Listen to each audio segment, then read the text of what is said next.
2021년 12월 21일 밤 공주 교도소에서 수감자가 사망하는 사건이 발생했습니다. 사망자는 2020년 가을 공주 교도소로 이송돼 출소를 3개월 앞둔 박상수 씨였습니다. 박상수 씨는 교도관이 교도소 감방 안에서 쓰러진 것을 발견하고 병원으로 옮겨졌지만 결국 사망을 하고 말았습니다.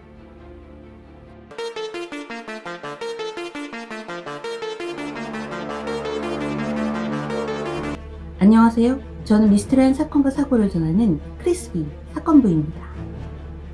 박상수 씨가 사망한 날, 박 씨의 동생은 공주교도소 교도관으로부터 형이 사망했다는 연락을 받고 급히 병원을 찾았습니다.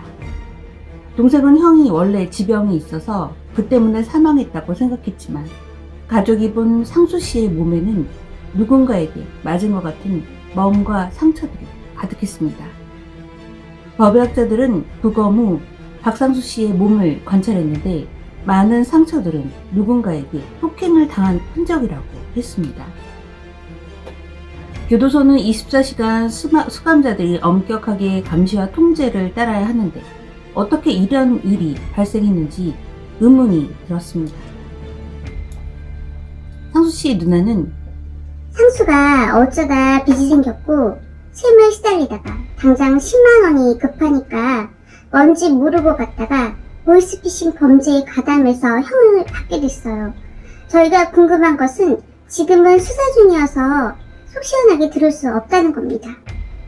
라고 하소연했습니다. 박상수 씨의 사망사건 이후 특별사법경찰이 수사에 나섰고 박상수 씨와 함께 생활하던 7번 방의 수감자 3명은 용의선상에 올랐지만 수감자 모두 혐의를 부인했습니다. 그런데 국민신문고 제보자 홍성규 씨는 7번 방에 있던 3명 중 1명이 지인으로 있다고 하면서 그할 제작진을 만났고 사건 당시 교도소 방에 같이 있던 지인에게들은 이야기를 전했는데 7번 방에 있던 그는 그 폭행에 대한 사실을 전부터 알고 있었습니다. 무기수 최창성이 폭행을 자주 했다고 했습니다. 그래서 그도 무기수가 있는 데에 방을 옮겨달라는 항의를 했다고 합니다. 라고 전했습니다. 사망한 박상수 씨의 누나 역시 제가 익명의 제보자를 통해 들은 얘기는 최창성이 그 방에 동생이 처음 왔을 때 신고식을 한다고 하며 상수의 갈비뼈를 부러뜨렸다고 했어요. 라고 말했습니다. 무기수 최창성과 사망한 박상수 씨는 교도소 5동 하층 7번 방에서 생활을 했습니다. 2021년 당시 최창성과 같은 층에 수용됐던 박현우 씨는 1반부터 6반까지 A조이고 7반부터 끝반까지 B조로 나뉩니다. 오전 11시부터 11시 20분까지 A조가 운동하고 7반부터 끝반까지는 11시 20분부터 11시 40분까지 운동을 합니다. 그때 7번 방의 사람들을 자주 봤습니다. 5동의 유일한 무기수 최 씨는 나이가 가장 어린데 잔혹한 범죄를 저지르고 들어왔다고 하고 공주의 유지의 아들로 교도관이 잘해줬다는 소문이 있었습니다. 라고 증언했습니다. 무기수 최상성은 2019년 계룡시에서 발생한 금 직거래 강도 살해 사건의 범인이었습니다.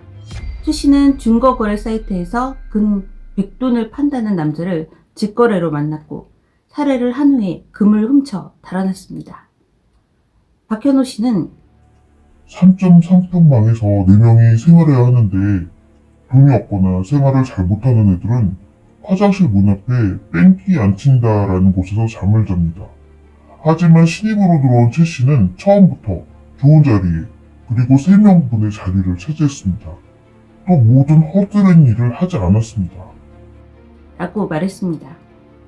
최 씨는 교도소가 마치 자기 집인 양 생활했다고 했는데 대전교도소나 대구교도소 같은 무기수가 많은 곳에서는 힘을 못 쓰는데 무기수가 적은 공주교도소에서는 집주인이라는 이름으로 불리며 교도관에게 대접을 받았습니다. 박현호 씨는 최 씨는 교도소에 들어올 수 없는 티셔츠를 입고 있었습니다. 그런데 교도관들은 가만히 있었습니다.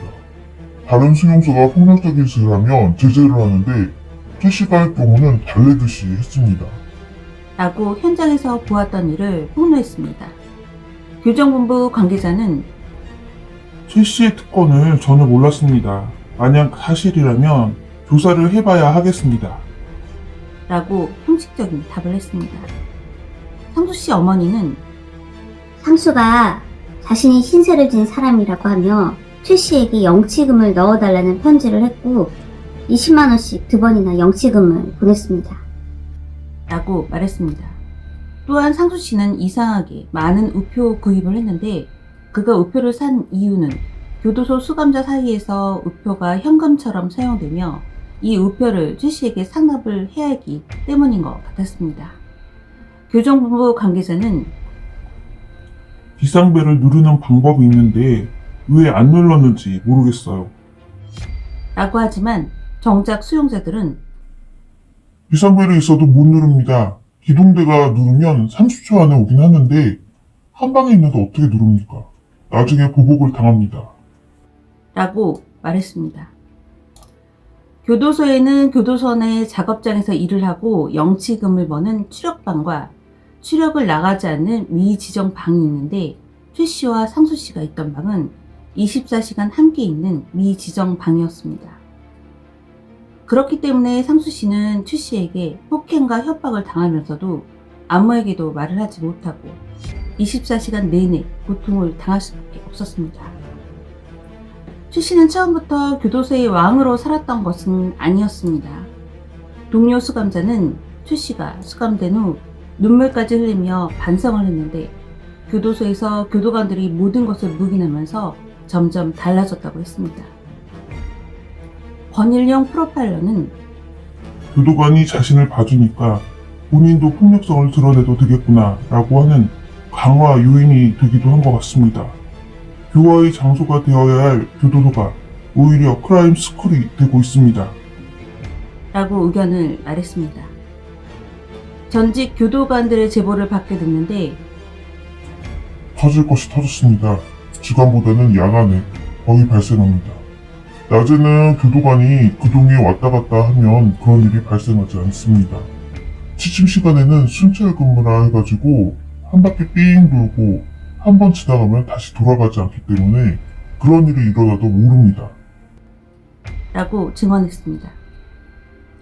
다른 전직 교도관도 교도관 인원이 모자란 상태에서 제대로 된 순찰을 할 수가 없습니다.